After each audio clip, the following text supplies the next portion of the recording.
pasar lama dibangun. Iya, dulunya memang pasarnya ini pasar tradisional. Ya. Terus kita dibangun dari Pemda 2013. 2013. Iya. Oh, 2013. Iya. Dulunya pasar bukan pusat jamu. Bukan pusat jamu. Oh, sekarang dikhususkan. Ya, pusatnya jamu di sini di pasar ini. Oh, iya. Walaupun yang di sebelah sana tetap kita tidak bisa menghilangkan untuk pasar selain jamu. Karena memang ini pasar tradisional dulunya. Ya, jadi yang dulu masih yang dulu berjualan di sini tapi masih tetap tapi di bagian paling timur. Oh, ya. Okay. Terus untuk itunya sendiri apa? Penjualnya sendiri ada berapa, Pak? Penjual di sini penjual yang pokok ataupun penjual yang di kios dan los. Penjual yang ada di kios dan los. Yang kalau bisa yang khusus jamu. Khusus jamu 158. 158 Iya. penjual. Iya. Itu dari mana, Pak? Dari daerah sekitar sini. Iya, rata-rata daerah sekitar ini dari pasar dari sekitar kota. Tadi kan saya lewat juga ada kampung Jamu depan itu kita masuk ke sana. itu juga penjualannya di sini. Iya, itu kan masih ada kaitan. Kalau di sini untuk distribusinya, kalau di sini memang kampung jamu untuk satu produksi, dua memang tanamannya ada di sini. Oh. Iya. Jamu tanam jamu. Kalau yang ke ini di sini ke luar-luar nggak, Pak? Maksudnya ada agen dari luar? Oh, udah ada. Khusus dari lingkungan masyarakat. mau beli harus di sini. Iya. Kecuali memang kalau itu via telepon ya distribusinya itu kebanyakan kan luar kota, luar daerah. Iya. Pesanan khusus. Iya, pesanan khusus.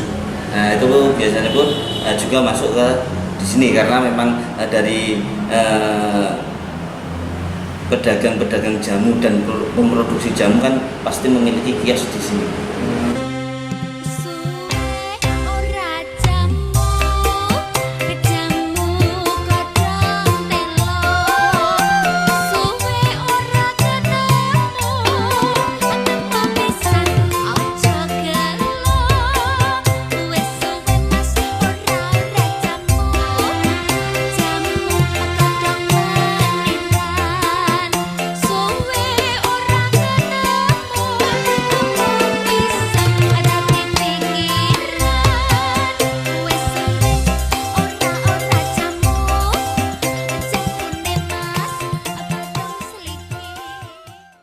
Ini aku juga buat sendiri. Sebagian produk, sebagian menjualkan. Sudah berapa lama? Saya mulai dagang jamu itu 9 tahun. Ya, jadi berapa tahun? 9 tahun sampai sekarang. Ya.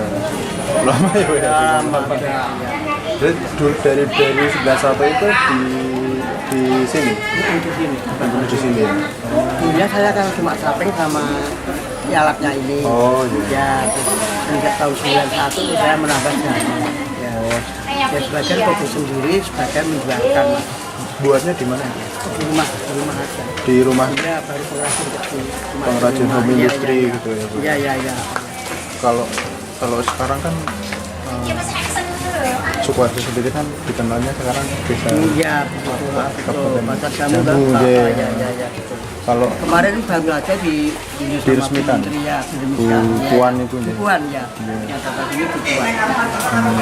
Kalau penjualannya sendiri Bu, cuma dari pasar atau ada di luar juga ada agennya? Mas pelanggan itu jamu gendong aja.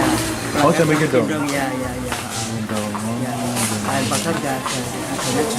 Kalau jenis-jenis jamunya apa aja Bang? Banyak ya? Jamu itu bisa lihat Mas. Banyak jamu Coba. ya. Tapi ya yang izin baru sedikit, belum semuanya. Karena ya bagaimana ya Mas bertahap. Ya nanti itu kan masih dengan OJAI, koperasi. Dan tiap bulan ada pertemuan koperasi, jadi dikelola. Meskipun semuanya belum izin, tapi jamu itu dikelola sama OJAI semuanya. Jadi memang itu ada batas dan juga dunia nih.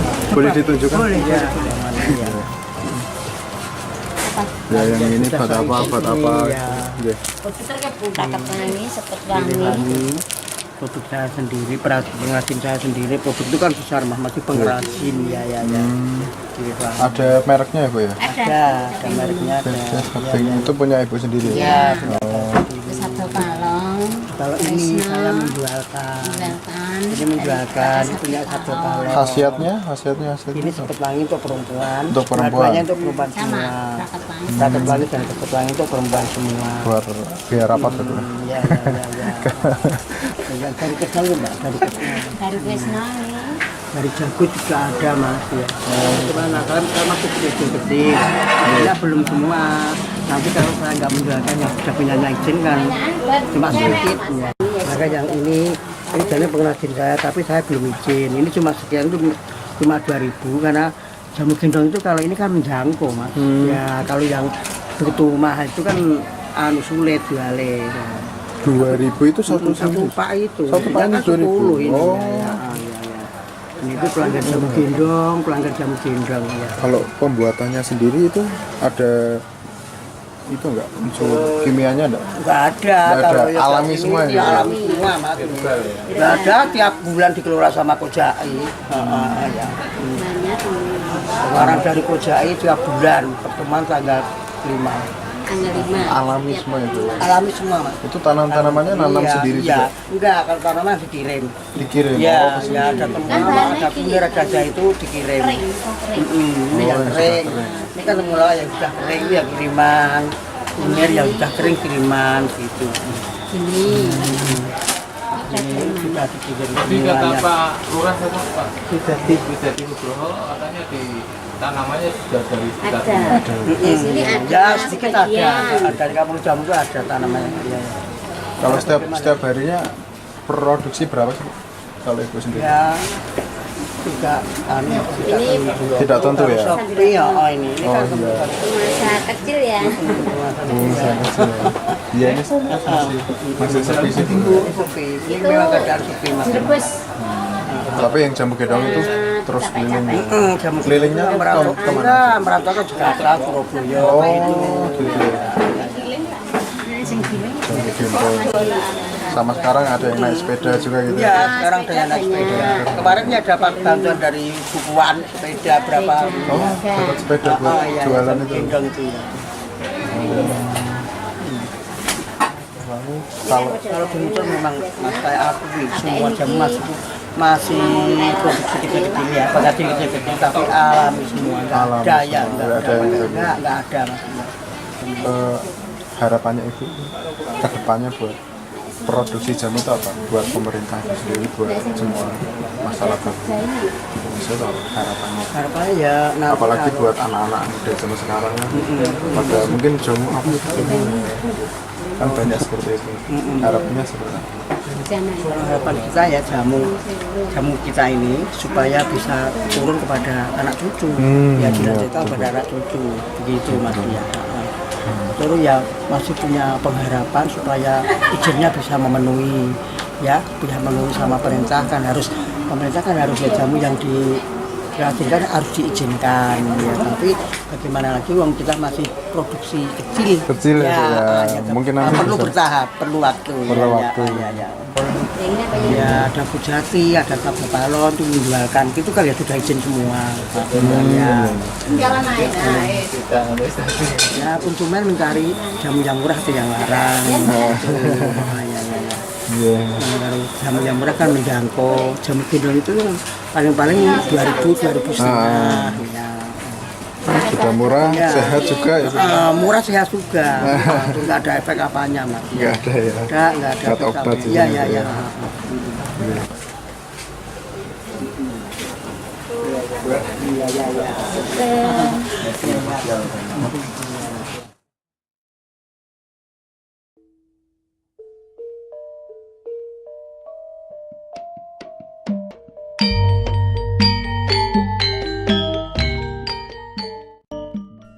Desa Wisata Wirun menjadi salah satu desa wisata yang paling dikenal di Sukoharjo.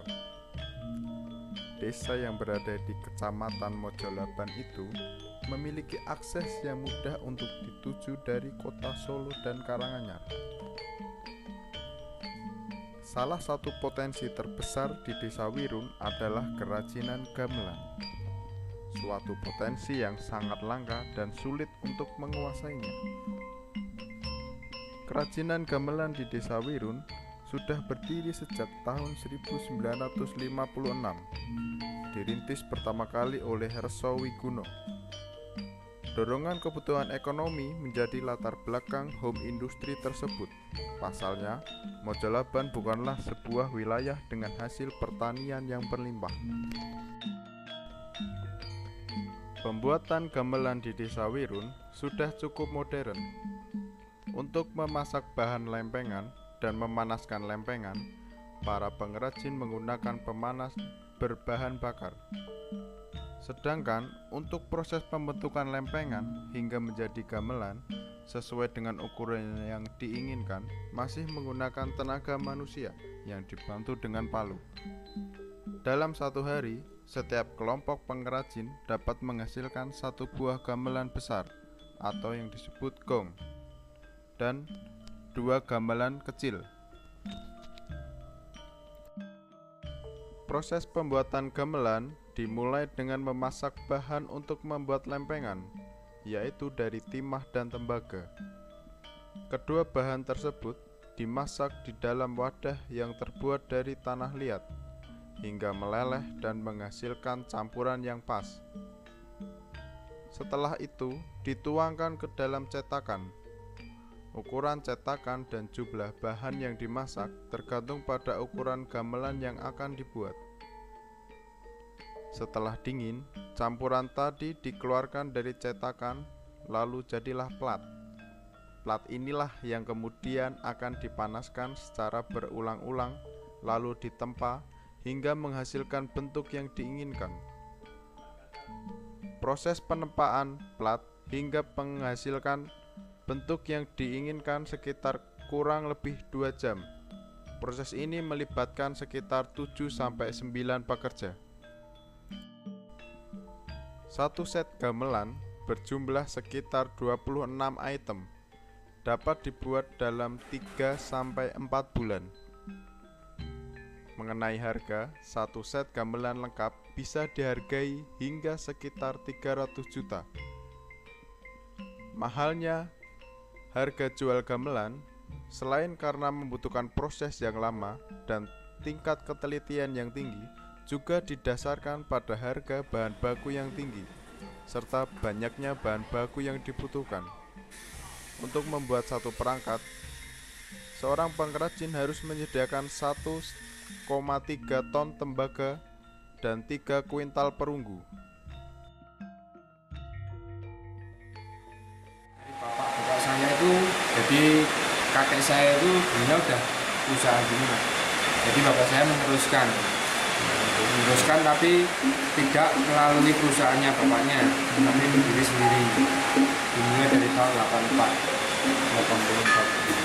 Jadi dulu Pak siapa? Pak Spoil, Pak yang sebelumnya Pak Pak Reso, kakek saya. kakek untuk apa? Pemasarannya sendiri kemana aja? Pemasarannya kalau yang paling sering itu Bali. Bali. Kalau yang paling luar negeri itu paling banyak paling sering Malaysia. Tapi yang sudah pernah dibikin Pak Koyo luar negeri itu Malaysia, Jepang, Amerika, Australia. Kenapa kok Malaysia? Karena Malaysia itu dari mulai SD sampai perguruan tinggi semua ada punya. Ada pelajarannya. Iya semua. Yang pokoknya sekolah negeri Malaysia semua. Kalau Mas sendiri di sini sebagai? Kalau saya paling bantu produksi sama bantu bapak kalau waktu nyetel suara. Kalau bisa dijelaskan awal buatnya itu Bahannya, ya. bahannya itu tembaga sama timah, perbandingannya 3:10. 10 kilo tembaga, 3 kilo timah. Nanti kalau mau buat berapa yang ukuran berapa tinggal dikalikan.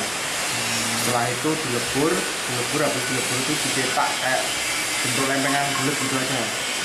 Bulat habis itu masuk api, ditempa sampai bentuk sampai jadi. Nah ini kempul kan? Oh kempul. Ini tapi bahan besi. Iya nggak premium. Kalau yang ini saron. Satu set itu berapa harganya? Maksudnya berapa jenis? Banyak lah. Banyak banget ya. Kalau satu set banyak lah. Apalagi kalau yang kelas super kan double ya. Kelas super itu mesti gambar.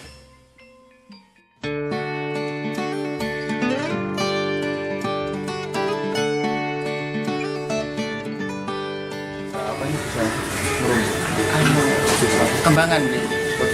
Bisa kembangan kan? Membeli kerajinan seperti ini tuh tahu nggak? Bisa diceritakan nggak?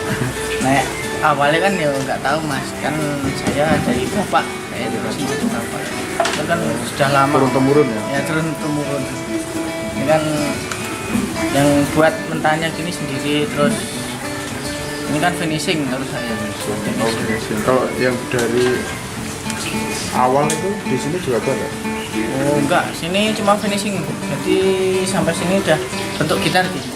Oh, Sini kan ini ambilnya dari mana? ya dari Warga warga kan, sini? ya. Oh, berarti Kan- satu-satu gitu ya? Ya, yang bikin mentahnya sendiri, ini kan ini sendiri, ntar yang bentuk sendiri gitu. Tapi enggak Jadi semua. bukan satu Satu tempat. rumah itu langsung dari awal sampai jadi enggak? Enggak. Ya ada tapi sebagian gitu. Terus bagian besar ada keahliannya sendiri gitu ya? Bagian besar kayak sini tuh kan cuma pasang stangnya ini loh. Oh, Kan stangnya sama gembungnya kan. ini proses apa? Proses apa namanya? Oh, sanding. Sanding. Biar apa ya? Dan seratnya mati. Oh, Nutup mati. gitu. Untuk serat-seratnya Biar halus gitu ya? Iya, biar halus. Nanti setelah di Di amplas. di amplas, Ya, di amplas. baru Baru ya ntar dikasih di krep ini. ini pemasarannya tuh kemana sih? Ya sini ya keluar kota kan ya. Kalau saya kan ada pengepulnya. Oh, ada. Ya pengepulnya tuh kirimnya ya ke Jakarta, kadang ke Lampung, ke kemana-mana, kadang ke Malaysia keluar. Dulu pernah ada tender ke India. Car kecil India juga ya. Ya, car kecil paling kecil ya. Oh, kayak ukulele gitu. Ya masih kecil lagi gitu. Kecil lagi. Ada mereknya nggak ukulele di sini? Oh nggak ada, cuma Nggak ada. polos aja. Terus perbedaannya sama kita ini sama sama. Ya rata-rata sama. Ini kan kualitasnya dari yang paling jelek sampai yang paling bagus bisa. Ini custom Yamaha, custom. Ini ini nggak ngeluarin merek. Ya. Kalau saya enggak harinya. Sesuai pesanan? Iya, kalau pesannya berapa 3 ya bikin 3. Kalau nggak ada pesan nanti borong-borong masang tangnya necknya itu. Kalau di sini tuh prosesnya dari awal sampai jadi. Oh sini sendiri-sendiri, jadi yang buat body sendiri. Terus tangkanya neck tuh sendiri, terus nanti finishing sendiri. Tapi lingkup satu desa. Iya, satu RT. Satu RT. Iya, jadi nggak usah kemana-mana udah jalan. Dari awal sampai akhir itu nggak ada. Jarang sekali. Jarang sekali. Ini contohnya gitarnya. Ya. Jadi ini yang belum punya merek, jadi tanpa merek. Kalau kebanyakan kan pakai merek Yamaha, tapi saya nggak mau. Jadi kelihatannya kayak apa ya? Kayak nggak punya inisiatif sendiri. Jadi nempel-nempel. Tapi ada JH paten Sebenarnya dia patenkan aja. mungkin desanya nama desa. Ini belum ada mereknya. Tapi kualitas sama pabrikan juga nggak mau kalah. Kualitasnya, finishing. Kan? Jadi Kualitas suara gimana Pak? ya alhamdulillah bisa dicoba. Proses dari awal sampai akhir jadi ini kira-kira berapa lama? Ya tergantung cuaca ya berpengaruh. Jadi kalau nggak ada panas kan mau nyepet juga terunda. Bagus semua. Iya. Ideal. Kalau Satu hari bisa. satu hari nggak bisa jadi, nggak bisa. Paling cepet berapa? paling cepet berapa unit ya gitu? Satu aja. Oh satu. Heeh. Oh kalau satu ya 1 minggu lah. Pak. 1 minggu. 1 minggu. Tapi kalau yang solid beda lagi. Jadi gitar kan ada yang triplek, ada gitar sayur, sedang buat pemakai, terus ada yang buat langsung apa? Yang sudah senior istilahnya. Ini kan dari triplek semua. Kalau solid ini beda lagi. Yang dari kayu ya. Ah ya solid. Terus ini bendingannya ini kan ditanam. Kalau itu kan cuman cat. Kalau ini nggak mungkin hilang, ini ditanam di dalam kayu. Tanam semua ini. Kayak gitar-gitar luar negeri itu loh. Bendingannya tanam semua, nggak mungkin hilang. Kalau lainnya kan stiker, ini nggak tanam dalam kayu. Oh, dimasukkan Iya. ya. Terus lebih mahal lagi ya. Iya, Ini udah jadi nih Pak. udah jadi. Berapa? Kalau solid ya, kalau langsung memakai ya sekitar 2.000-an, 2 jutaan. Solid. Terbuat dari kayu semua. Suaranya beda.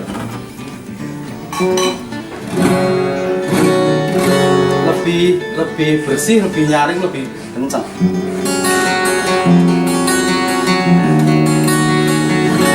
Di Semarang kan ada juga namanya Mas Yuda, itu ngambil bodinya dari saya. Kalau solid tuh, dia bisa jual 3.000, tapi langsung pemakai, langsung guru musik gitu. Itu namanya Om Yuda, Mas Yuda. Jadi tanpa senar gitu. Iya, hand body ya kayak gini. Oh, Ini berarti solid. tanpa necknya. Jadi saya kalau Mas Yuda itu ngambil dari saya ini udah 850. Ini tok kali gini tok. Itu masang necknya gimana? Oh, Nanti nempel dipasang, nanti saya yang masang sana. Semarang dipasang sendiri, finishing sendiri. Tapi sana kan khusus apa custom gitu loh. Langsung memakai semua. Ini kan masih mentah, ini kan udah ditanam di dalam kayu. Kalau yang gitar-gitar lainnya itu ini cuma stiker ditempel. Kalau ini selamanya nggak mungkin hilang. Itu yang gitar-gitar buat konser-konser itu kayak gini solid semua. artis-artis ya. Iya, solid. Itu kan kayu rosewood, kayu asli kayu.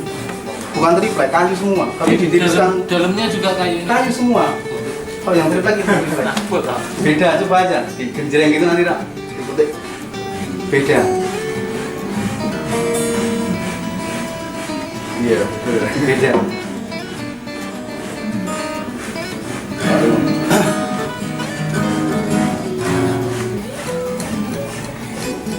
Pemasarannya itu lewat apa? Pemasarannya kalau sini nggak usah di pasaran, udah pedagang udah pada tahu semua ya. Kan udah termasuknya ini desa pariwisata. Bumi industri gitar kan udah terkenal dari zaman mbah-mbah saya kalau sini. Jadi ini pekerjaan warisan zaman Simba. Iya. Kalau macet udah macet dari dulu. Semenjak saya belum lahir udah gitar udah ada. Awal-awalnya ya di Solo yang namanya Pak Arjo Parno itu kan tetangganya kan ada orang bule gitu loh. Begitu bikin gitar terus main gitu pulang bikin jadi bola gitu. Jadi terkenalnya dulu otak Barlian gitu. Begitu melihat pulang bikin jadi Pak Arjo Parno itu. Terus Bisa menjiplak seperti yang dilihatnya itu iya. tadi. Terus kemarin ada peninggalan kan tahu udah meninggal Pak Arjo Parno. Ada peninggalan biola gitu. Itu udah bulukan udah butut banget. Terus sama orang Amerika tuh di barter sama Harley Davidson loh, asli Amerika. Barter gitu aja biola. Tapi kalau dilihat fisik itu kayaknya udah wah nggak ada harganya tapi nggak layak terus dipakai dicoba itu wah itu kenceng banget suaranya terus tertarik terus barter sama Harley Davidson. Dan Usman tuh namanya Mas Sartomo itu anaknya. Ini saya bikin gitar jenis apa aja nggak pakai merek, udah kosongan belum punya merek Mas. Dipatenkan aja. Tapi ya kalau sama yang asli juga nggak kalah suaranya. Berarti untuk satu RT ini pembagiannya apa udah ada yang ngatur atau emang Enggak. ahlinya Spesialis. Iya, dari dulu udah dibagi-bagi gitu. Jadi semenjak Pak Diarjo Parno dulu kan gini, oh iya di desa saya tuh nggak ada orang kaya, nggak ada orang pintar, nggak ada yang sekolah gitu. Terus dididik gitu loh, bikin gitar. Jadi yang bikin body, terus yang bikin neck stang tuh ya stang, bikin tempat senar tuh tempat senar. Jadi khusus.